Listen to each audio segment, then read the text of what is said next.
ICC champions trophy, এই কাঙ্ক্ষিত ট্রফিতে খেলার জন্য সব দলের অনেক আগ্রহ, কারণ এই ট্রফিটি হচ্ছে ওয়ার্ল্ডের মধ্যে অন্যতম একটি টুর্নামেন্ট। কারণ আইসিসি চ্যাম্পিয়ন্স ট্রফির উপর ডিপেন্ড করে প্রত্যেকটি দল ওয়ান ডে টেস্ট স্ট্যাটাসে আসতে পারত।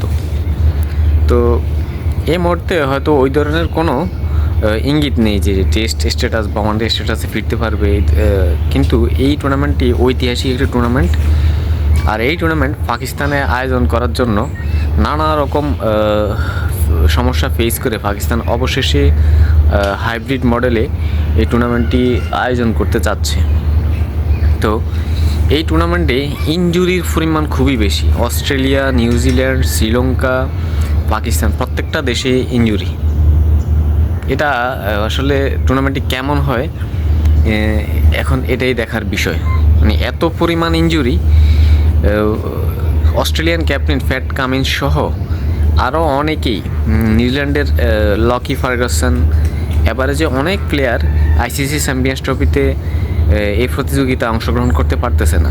ইতিমধ্যে প্রত্যেকটা দল ঘোষণা হয়ে গিয়েছে এবং যারা ইনজুরিতে পড়ছে তাদের অল্টারনেটিভ যে প্লেয়ারগুলো সেটাও ঘোষণা করা হয়েছে।